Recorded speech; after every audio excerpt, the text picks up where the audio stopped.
أشهد أن لا إله إلا الله وأشهد أن محمدا عبده ورسوله يا أيها الذين آمنوا اتقوا الله حق تقاته ولا تموتن إلا وأنتم مسلمون يا أيها الناس اتقوا ربكم الذي خلقكم من نفس واحدة وخلق منها زوجها وبث منهما رجالا كثيرا ونساء واتقوا الله الذي تساءلون به والأرحام إن الله كان عليكم رقيبا يا أيها الذين آمنوا اتقوا الله وقولوا قولا سديدا يصلح لكم أعمالكم ويغفر لكم ذنوبكم ومن يطع الله ورسوله فقد فاز فوزا عظيما أما بعد فإن خير الحديث كتاب الله وخير الهدي هدي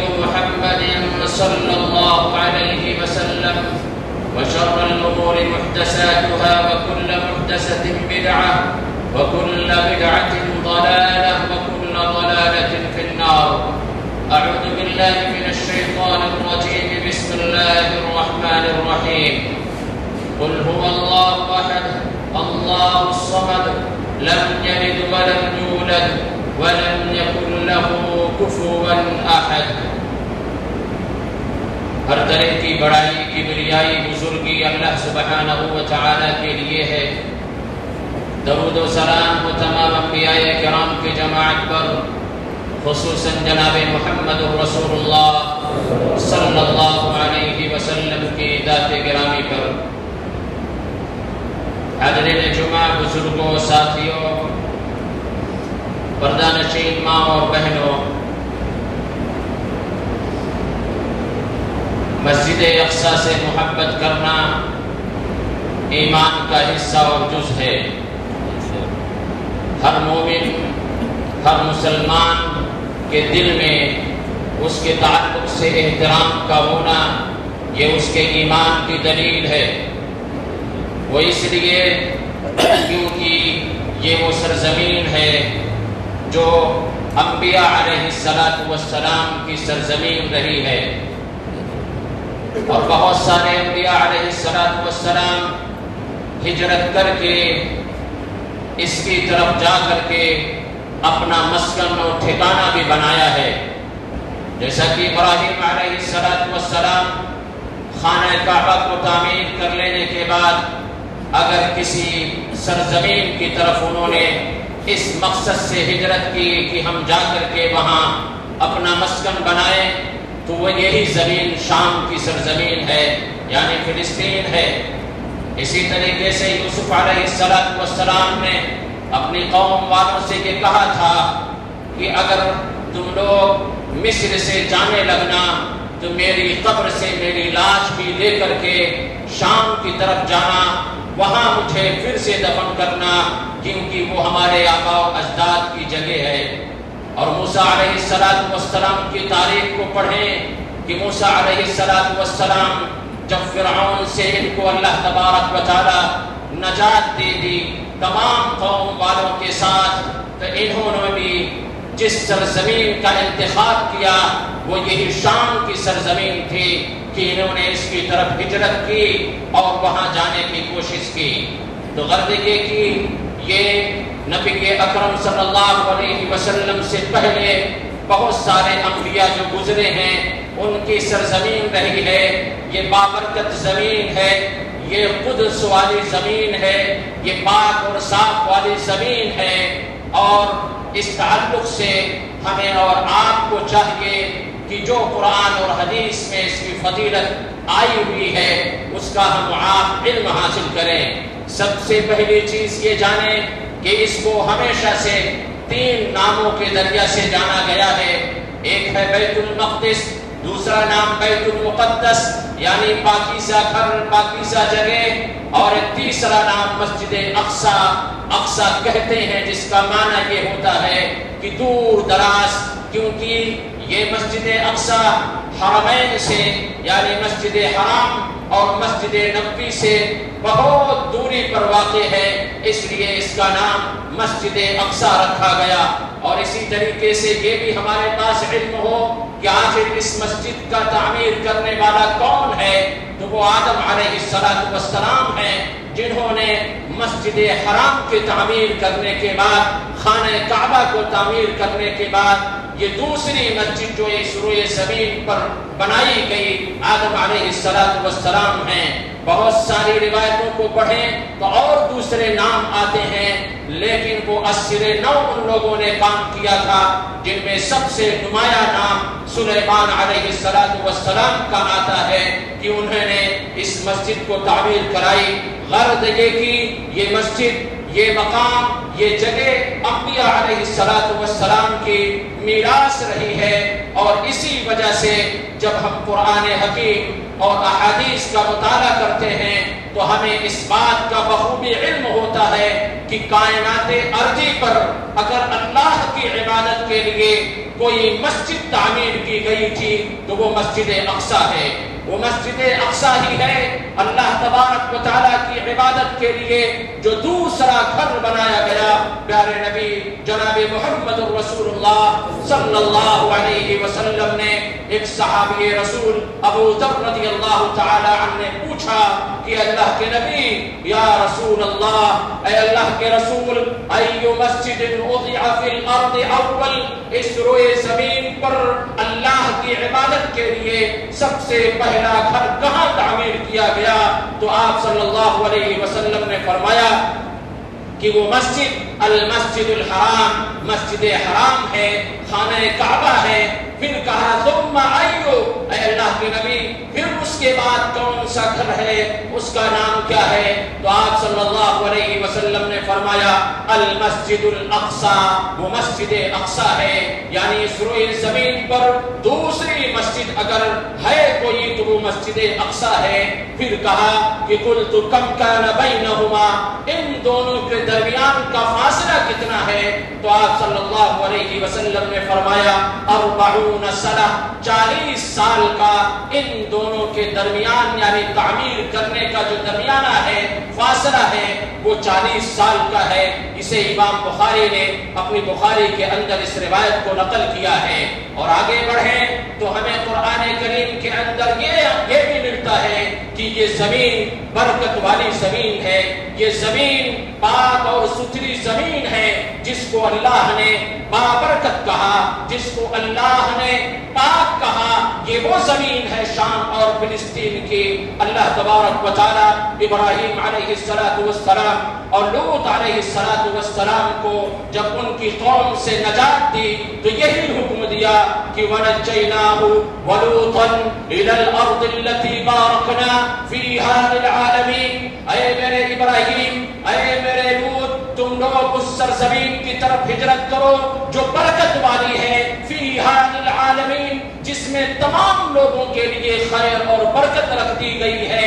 اس زمین کی طرف تم ہجرت کر کے جاؤ، اس کو اپنا مسکن بناؤ، وہاں اپنا ٹھکانہ اور مکان اور دعوت و تبلیغ کے لیے تمام وسائل اختیار کرو۔ یہ قرآن کریم کی آیت بتلاتی ہے کہ یہ خیر اور برکت والی زمین ہے۔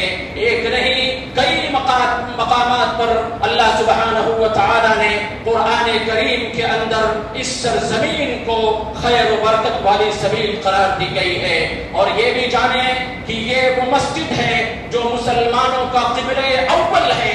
سب سے پہلے مسلمانوں نے اگر کسی جانب منہ کر کے نماز ادا کی ہے تو وہ یہ مسجد اقصی ہے۔ پیارے نبی جناب محمد رسول اللہ صلی اللہ علیہ وسلم خود 16 یا 17 مہینے تک مسجد اقصی کی طرف چہرہ کر کے نماز پڑھتے رہے، اور پھر اس کے بعد قبلہ تحویل کیا گیا اور بیت اللہ کو، کعبۃ اللہ کو اللہ تبارک و تعالی نے تمام لوگوں کے لیے قیامت تک کے لیے اسے قبلہ بنایا۔ لیکن قبلہ اول مسلمانوں کا یہ مسجد اقصی ہی ہے، جس سے یہ اندازہ ہوتا ہے کہ یہ زمین مسلمانوں کی ہے، یہ مسجد مسلمانوں کی ہے۔ ایمان سے ہمارے اور آپ کے ایمان سے یہ جڑا ہوا تمام کا تمام مسئلہ اور معاملہ ہے۔ اور اسی طریقے سے ہمیں اس بات کا بھی علم ہوتا ہے جب ہم شریعت کا مطالعہ کرتے ہیں، تعلیم حاصل کرتے ہیں کہ یہ وہ جگہ ہے کہ جس کی طرف ثواب کی نیت سے ہجرت کی جا سکتی ہے، ثواب کی نیت سے سفر کیا جا سکتا ہے، باقی کسی اور جگہ پر ثواب کی نیت سے سوائے مسجد النبی اور مسجد حرام اور مسجد اقصی کے کسی اور مقامات کا سفر نہیں کیا جا سکتا ہے، چاہے وہ کتنا ہی اونچا مقام کوئی انسان رکھتا ہو، وہ اولیاء اللہ بن چکا ہو، وہ بہت بڑا عالم ہو، لیکن کسی کی طرف کسی جانب کسی مقام پر ثواب کی نیت سے ہم و آپ سفر نہیں کر سکتے ہیں۔ وہ صرف اور صرف 3 ہی جگہیں ہیں۔ پیارے نبی صلی اللہ علیہ وسلم نے فرمایا لا تشد الرحال للرياح الا رحال الا في ثلاثه، 3 مقامات ایسے ہیں جس کی طرف انسان اجر و ثواب کی نیت سے سفر کر سکتا ہے۔ مساجد 3 مساجد کا ذکر کیا، المسجد الحرام ومسجد رسول صلی اللہ علیہ وسلم ومسجد الاقصی، مسجد حرام، مسجد نبوی اور مسجد اقصی، یہ 3 مسجدیں ایسی ہیں کہ اس کی طرف ایک ایمان والا اجر ثواب کی نیت سے سفر کر سکتا ہے۔ اور یہ زمین وہ زمین ہے جو اسراء و معراج کی زمین ہے۔ ہمارے نبی پیدا ہوئے مکہ میں، نبوت ان کو مکہ میں ملی، لیکن جب اللہ تبارک و تعالی نے اپنے پاس بلانا چاہا، معراج کرانا چاہا، تو اللہ تبارک و تعالی نے بیت المقدس کا انتخاب کیا، مسجد اقصی کا انتخاب کیا، بیت اللہ سے نکال کر کے مسجد اقصی تک آپ صلی اللہ علیہ وسلم کو لے جایا گیا، جس سے یہ ثابت ہوتا ہے کہ مسجد حرام سے لے کر کے مسجد اقصی تک یہ تمام کی تمام وہ جگہیں ہیں جو ایک ایمان والے کے لیے ہے، ایک مسلمان کی یہ جگہیں ہیں۔ ورنہ اللہ چاہتا تو سب سے عظیم، سب سے مقام و مرتبہ میں سب سے بڑھ کر کے کوئی جگہ ہے تو وہ کعبۃ اللہ ہے۔ اللہ یہاں سے 7 آسمان کا سیر کراتا، معراج کراتا، لیکن اللہ نے جس زمین کا انتخاب کیا ہے وہ مسجد اقصی ہے۔ اور یہی نہیں بلکہ یہ زمین وہ زمین ہے جہاں سید الاولین والآخرین، خاتم النبیین، امام الانبیاء جناب محمد الرسول اللہ صلی اللہ علیہ وسلم نے اسی مسجد میں تمام انبیاء علیہ السلام کی امامت فرمائی، جس سے یہ ثابت ہو گیا کہ یہ خاتم النبیین ہیں، امام الانبیاء ہیں، ان کے بعد کوئی نبی آنے والا نہیں، نبوت کا سلسلہ یہی ختم ہو جائے گا اور یہ سب سے اونچے مقام پر فائز ہے۔ تو ہمارے نبی جناب محمد الرسول اللہ صلی اللہ علیہ وسلم نے تمام امتیوں کے نبی کی امامت اسی مسجد میں کرائی ہے اور سب مقتدی بنے تھے۔ ہمارے نبی جناب محمد الرسول اللہ صلی اللہ علیہ وسلم امام بنائے گئے تھے، اور اللہ کے نبی صلی اللہ علیہ وسلم نے یہ بھی فرمایا ہے کہ یہ وہ مسجد ہے کہ جس مسجد کے اندر اگر نماز ادا کی جائے تو اس نماز کی برکت کی وجہ سے اس کے سارے گناہ ختم کر دیے جاتے ہیں۔ پیارے نبی صلی اللہ علیہ وسلم نے فرمایا ہے کہ یہ بہترین مسجد ہے، یہ بہترین مسجد ہے، یہاں پر انسان اگر نماز پڑھتا ہے جس طریقے سے سلیمان علیہ السلام نے اللہ سے دعا کی تھی، اس کو نقل کیا اللہ کے نبی صلی اللہ علیہ وسلم نے کہ لما فرغ سلیمان بن داود، کہ اللہ کے نبی یعنی جو سلیمان علیہ السلام تھے، جب بیت المقدس کو کمپلیٹ کر لیتے ہیں تو اللہ سے 3 سوال کرتے ہیں، 3 چیزوں کا سوال کرتے ہیں۔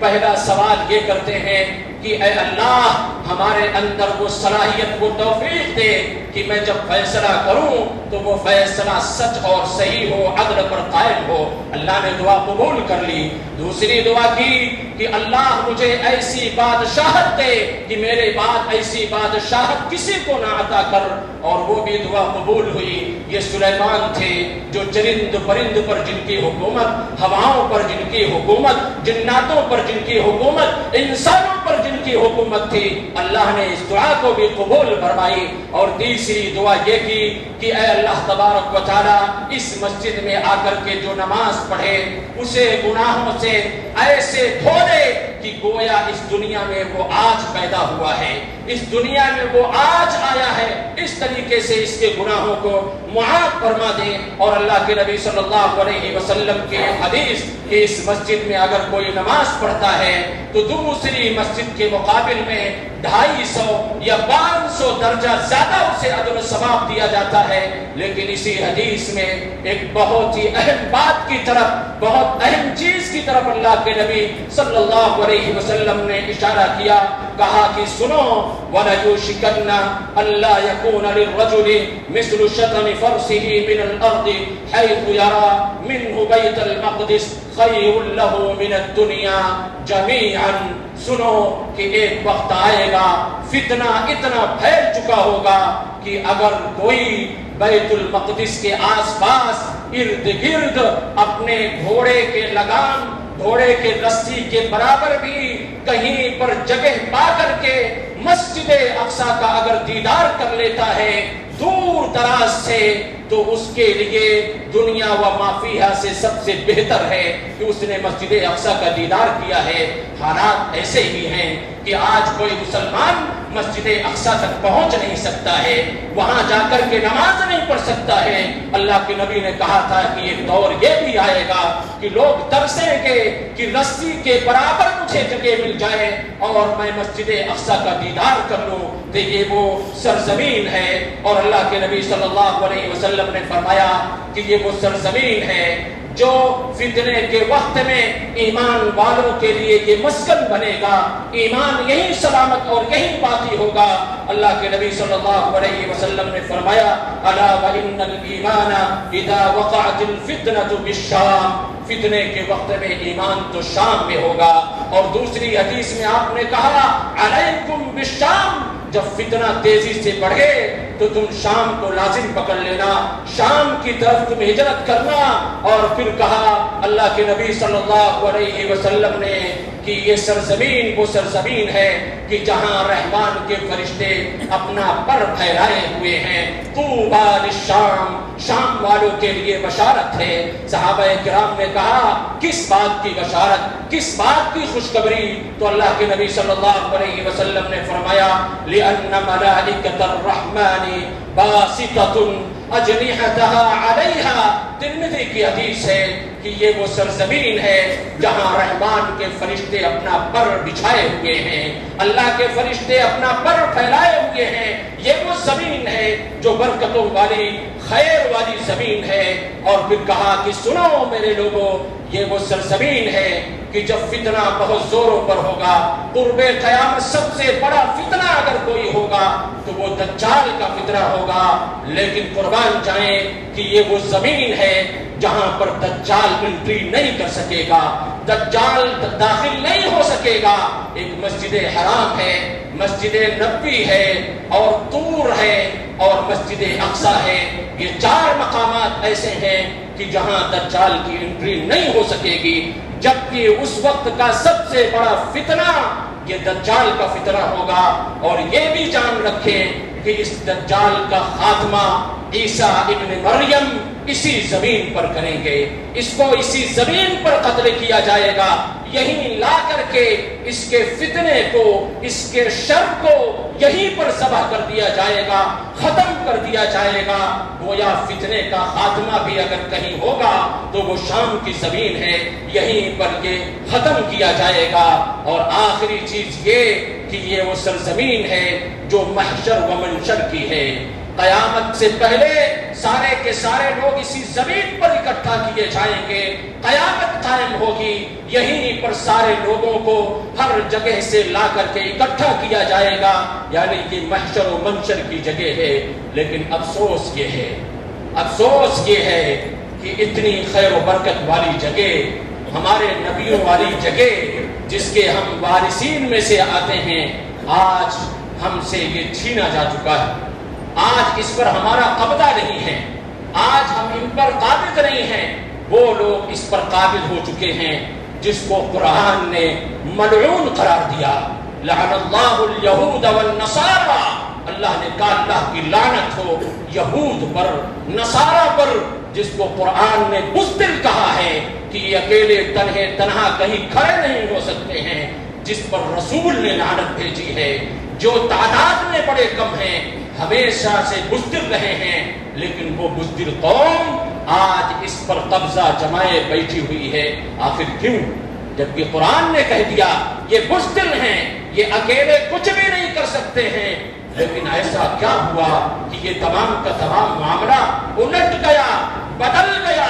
جس کو بہادر کہا گیا تھا وہ بزدل قرار پائے، جس کو بزدل کہا گیا تھا وہ بہادر ہو گئے۔ معاملہ کیا ہوا؟ قرآن پڑھو اے اللہ کے بندو، قرآن کا مطالعہ کرو اے مسلمانوں، تو سمجھ جاؤ گے کہ یہود و نصارہ کو کن بنیادوں پر، کن گناہوں کی کرنے کی وجہ سے اللہ تبارک و تعالیٰ نے کہا کہ یہ ملعون ہیں، یہ بزدل ہیں، ان کے قدم ہمیشہ ڈگمگاتے رہتے ہیں۔ کن وجوہات کی وجہ سے؟ تو آپ کو ملے گا کہ انہوں نے نافرمانی اللہ کی، انہوں نے نافرمانی اپنے نبیوں کی، انہوں نے اپنے نبیوں کو قتل کیا، انہوں نے ظلم زیادتی کی، انہیں نے ہر طرح سے تمام کے تمام لوگوں کو ستایا اور پریشان کیا۔ اس وجہ سے اللہ تبارک و تعالیٰ نے ان پر لعنت بھیجی۔ تو کیا وہ ساری کی ساری علامتیں، ساری کی ساری صفتیں آج ہمارے اندر تو پیدا نہیں ہو گئی کہ جس کی وجہ سے یہ بہادر بن گئے، ہم بزدل بن گئے؟ ہمارے اندر تو ایسی خصلتیں نہیں پیدا ہو گئی کہ ہم جوڑنے کے بجائے توڑنے والے بن گئے، ہم فتنوں کو ختم کرنے کے بجائے فتنوں کو پروان چڑھانے والے بن گئے، ہم ظلم کے خاتمے کے علاوہ ہم ظلم زیادتی کرنے والے بن گئے، ہم گناہوں کو زمین سے پاک کرنے کے بجائے زمین پر ہم اس زمین کو گناہوں سے گندا کرنے والے بن گئے۔ آج وجہ کیا ہے کہ یہ حالات بدل گئے؟ اس پر غور کرنے کی ضرورت ہے۔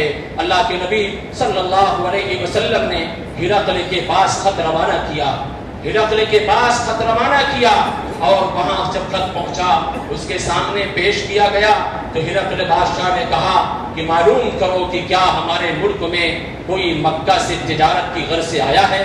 معلوم کرنے پر معلوم ہوا کہ ہاں چند لوگ آئے ہوئے ہیں۔ اس میں سے ابو سفیان کو سلیکٹ کیا گیا اور اس نے پوچھا کہ بتاؤ تمہارے درمیان جو نبی بن کر کے آیا ہے کس خاندان سے ہے، کس نسب سے ہے، اس کا کہنا کیا ہے، وہ کس چیز کی طرف دعوت دیتا ہے۔ ساری صفات کو بخاری کے اندر پڑھیے، ساری صفات کو، ایک لمبی حدیث ہے ایک صفحے پر، ساری صفات کو سچائی کے ساتھ ابو سفیان نے ہرقل کے سامنے پیش کیا۔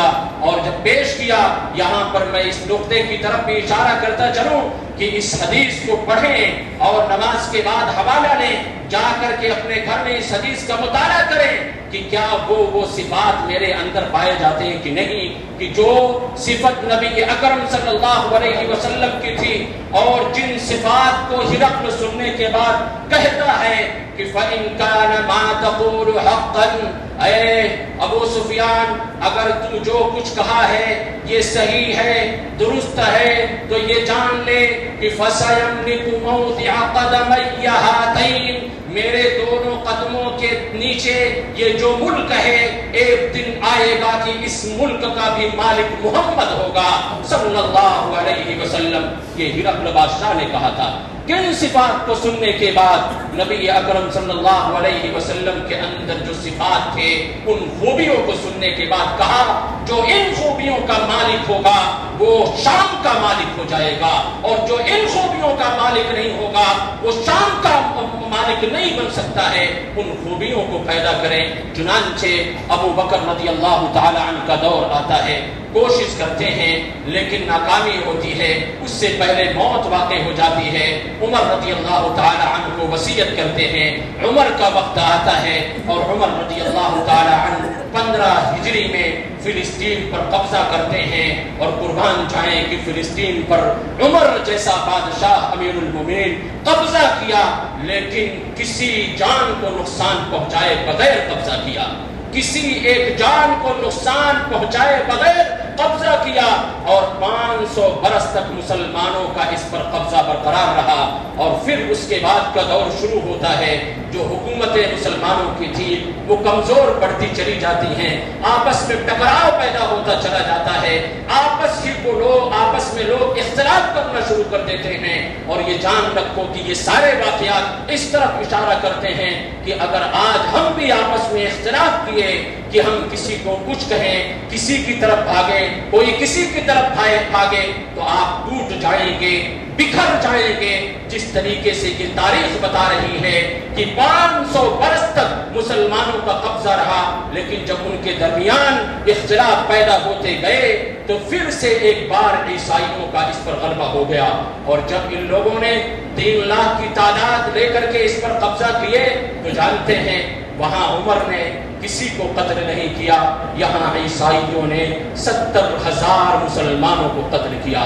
اور لوگوں نے کہا کہ فلاں انسان اس نے اپنے تمام مال کو نگل لے گیا ہے، تو اس کے پیٹ کو پھاڑ دیا گیا، معصوم بچوں کو نیزوں پر اچھلایا گیا، حاملہ عورتوں کے پیٹ کو چاک کیا گیا، ان کے سامنے ان کے بچوں کو ذبح کیا گیا۔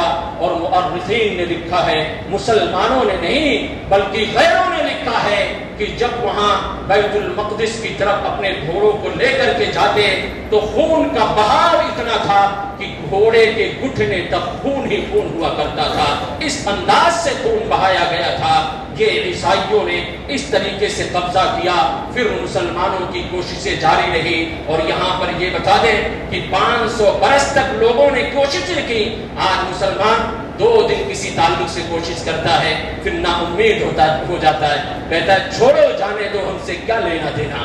قوم پرست بنو، ایمان والے قوم پرست ہوا کرتے ہیں، اسلام پرست، ایمان پرست بنو۔